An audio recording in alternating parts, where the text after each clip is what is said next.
दोस्तों Jayaprakash power ventures limited की बात करें तो यहाँ पे बहुत बड़ी गुड न्यूज़ निकल के आ रही है। फाइनली वेदांता अपील अपनी हार चुका है।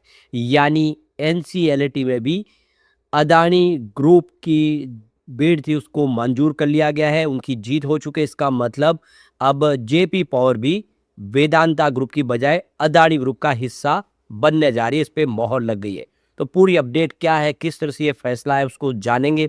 और क्या अब आने वाले समय अदानी ग्रुप के अंडर में आ जाएगी जेपी पावर, समझने की कोशिश करेंगे इस वीडियो के माध्यम से।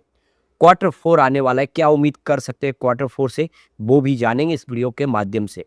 लेकिन फ्रेंड्स उससे पहले अगर आप पहली बार हमारे चैनल पे आए तो चैनल को सब्सक्राइब कर दीजिए, एक बेल आइकॉन दबा दीजिए ताकि जब भी नया वीडियो बने पहला नोटिफिकेशन आपको मिले। वीडियो पसंद आए तो लाइक से जरूर कीजिए। चलो फ्रेंड्स वीडियो स्टार्ट करते हैं। मैं हूँ आपका दोस्त एसबी दवे और हमारे अपने चैनल ऑनलाइन कमाई में आपका बहुत बहुत स्वागत है। तो सबसे पहले बीएससी सेंसेक्स की बात कर ले। 77,319 के स्तर पर इस समय बाजार है। 405 पॉइंट की तेजी देखने को मिली, यानी 0.53% की तेजी देखने को मिल रही है। वैसे इंट्राडे में देखें तो 77,910 का स्तर भी देखा है बाजार में हमने, यानी देखें तो 1000 पॉइंट के आसपास की तेजी। और इसके पीछे वजह बीजेपी ने बंगाल जीत लिया है। अब आप देख सकते हो कि पिछले कई सालों का जो सपना बीजेपी देख रही थी वो यहाँ पे सच हो रहा है और बहुत अच्छे तरीके से बीजेपी को वापस सीट मिल रही है, जिससे एक पॉजिटिव माहौल बना है। यानी एक तरह से देखें तो बीजेपी एक के बाद एक नए क्षेत्र में एंट्री गई, जिसकी वजह से एक माहौल बन गया। अब आप देख सकते हो कि अभी फिलहाल बाजार में दबाव की स्थिति है। बहुत सारे रीजन है जिसकी वजह से बाजार कमजोर है। स्पेशली एफआई का पैसा बाजार से निकल रहा है, जिसकी वजह से थोड़ा सा बाजार ऊपर के लेवल से फिर नीचे आ गया है। अब यहाँ पे जयप्रकाश पावर वेंचर्स लिमिटेड की बात कर ले तो 19.74 पर इस समय स्टॉक ट्रेड कर रहा है, जहाँ पे 0.10% की तेजी देखने को मिल रही है। तो खबर अभी निकल कर आई है, इस पॉजिटिव खबर का असर यहाँ पे स्टॉक पे अभी देखने को नहीं मिल रहा है। तो ये देख सकते हो कि 19.95 पर शुरुआत हुई और सीधा 20.35 पर चला गया, यानी 20 रुपये को फिर क्रॉस किया, क्योंकि बाजार भी बहुत अच्छा था।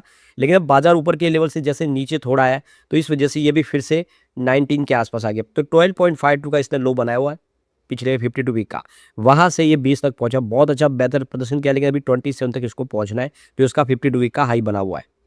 अब यहाँ पे देखिए पिछले एक दिन के हिसाब से आपको 2.38% की गिरावट देखने को मिलेगी, लेकिन आज वहां से रिकवरी फिर हुई है। 1 वीक का रिटर्न 0.80% कमजोर देखने को, निगेटिव देखने को मिलेगा।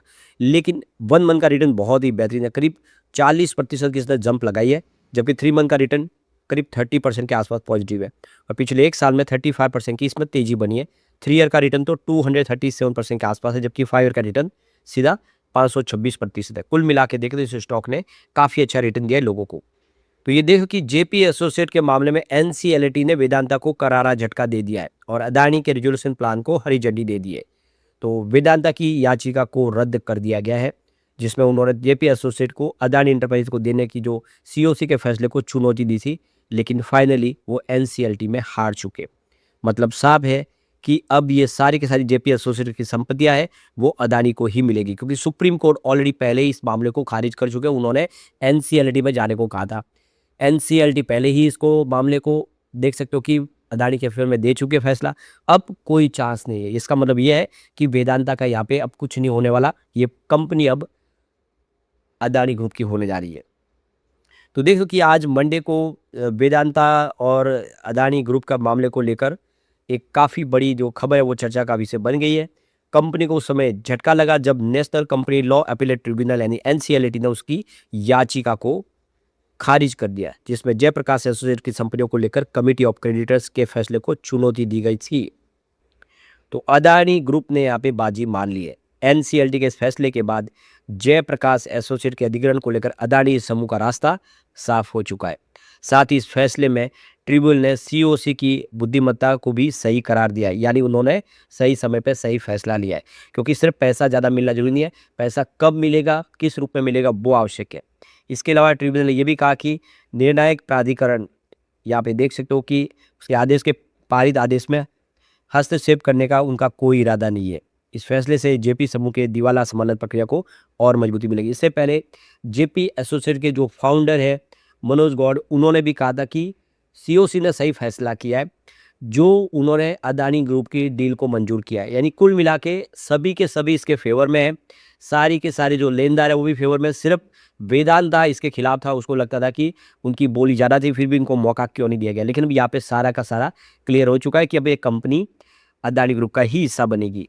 अब यहाँ पे जेपी पावर के अंदर आपको पता ही होगा कि हिस्सेदारी सबसे बड़ी या प्रमोटर कहते हो जेपी एसोसिएट है, उनकी 24% की हिस्सेदारी है। अब यहाँ पे प्रमोट ने वैसे 72.99% के शेयर गिरवी रखे हुए, ये एक प्रॉब्लम तो है, लेकिन अब यहाँ पे प्रमोटर के तौर पे आएंगे अदानी ग्रुप, तो ये सारे गिरवी शेयर छुड़ा लिए जाएंगे।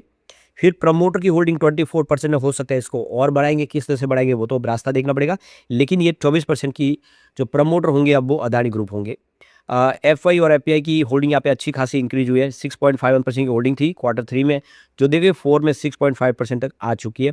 उनकी संख्या भी बढ़ चुकी है। पहले 130 एफआई निवेश कर रहे, वो बढ़ के 135 हो चुके, यानी उनका भरोसा बना हुआ है इस समय जेपी पावर पे। म्यूचुअल फंड की बात करें तो उन्होंने भी अपनी होल्डिंग इंक्रीज की है। 0.34% की होल्डिंग थी, जो बढ़ा के Q4 में मार्च में 0.41% कर लिए। वैसे उनकी संख्या है उसमें कोई बदलाव नहीं है, वो 16 के आसपास ही है। इंस्टीट्यूशनल जो इन्वेस्टर इंडिया के, उन्होंने भी अपनी होल्डिंग इंक्रीज कर ली है। देखिए 23.54% की होल्डिंग थी, जो बढ़ के मार्च में 23.61% हो गई। तो अब सवाल निकल के आता है कि जब एफआई, डीआई, म्यूचुअल फंड सब ने इन्वेस्टमेंट बढ़ाया है, प्रमोटर ने अपनी होल्डिंग को अनचेंज रखा है, तो होल्डिंग किसकी कम हुई है? वो है जनरल पब्लिक की। जनरल पब्लिक हमेशा कमाने का मौका आता है उस समय अपने शेयर बेच देते हैं, और यहाँ पे भी यही हुआ। अब आप देखें ये कंपनी अदानी ग्रुप का हिस्सा बनने जा रही है, हो सकता है इसका मर्जर अदानी पावर में हो जाए, तो ऐसे में लोगों को फायदा होगा। लेकिन रिटेल इन्वेस्टर पहले इसमें बिकवाली कर चुके, जबकि उनको बड़े फंड हाउस के साथ चलना चाहिए, उनके नजरिए के साथ चलना चाहिए। अब यहाँ पे इसकी जो लैंडर्स है जेपी पावर के, जिसमें 14.7% की होल्डिंग बैंकों की अलग अलग है, इसमें सबसे बड़ी हिस्सेदारी आईसीआईसी बैंक की है, करीब 9.97%, 10% की हिस्सेदारी है। और दूसरी बैंक जैसे कैनरा बैंक है, 2.44% की होल्डिंग, और दूसरी और भी है जिनकी होल्डिंग 1% से कम है बैंकों की, जो यहाँ पे शो नहीं हो रहा है। लेकिन ये होल्डिंग बहुत ज़्यादा है, करीब 24-25% के आसपास है। वो सारे के सारे अपनी होल्डिंग को बेचना चाहते हैं, ये बाजार में बिकवाली के लिए आएगी। यहाँ पे इंश्योरेंस कंपनी की भी 1.38% की होल्डिंग है, जिसमें 2 कंपनियां हैं, लेकिन एलआईसी का 1.36% का निवेश है। तो ये देख सकते हो कि आईसीआईसीआई बैंक समूह जो दूसरी बैंक है, वो 3,800 करोड़ रुपया जो उन्होंने कर्ज दिया हुआ है जेपी पावर को, उस कर्ज को जो रिस्ट्रक्चरिंग किया गया था 2019 में डेट को, उसमें उन्होंने स्टेक ले ली थी। अब वो 25% के आसपास की स्टेक है जो वो बेचना चाहते हैं। अगर ये 25% की हिस्सेदारी अदानी ग्रुप ले लेता है, क्योंकि ऑलरेडी 24% उनके पास आ चुकी है, ऐसे में आने वाले समय वो 51% के मालिक बन चुकते हैं जेपी पावर पे, और ये profit making company Adani group का हिस्सा बन सकती है। तो उनके लिए एक अपॉर्चुनिटी आ चुकी है, एक बहुत अच्छा मौका है। और मुझे लगता है Q4 के पहले पहले यहाँ पे एक अच्छी गुड न्यूज आ सकती है कि जेपी पावर पे उनका कंट्रोल बनेगा, और जेपी पावर आने वाले समय कमाल कर सकता है। यानी एक तरह से एक अच्छा दौर शुरू हो रहा है जेपी पावर का। लेकिन फ्रेंड्स, कोई भी इन्वेस्टमेंट करने से पहले अपने फाइनेंशियल एडवाइजर से एडवाइस ले लें, या अपना खुद का रिसर्च करें, क्योंकि मैंने वीडियो आपके एजुकेशनल पर्पज़ के लिए ही बनाया। वीडियो पसंद आए तो लाइक से जरूर कीजिए और चैनल को सब्सक्राइब कर दीजिए। Thank you friends.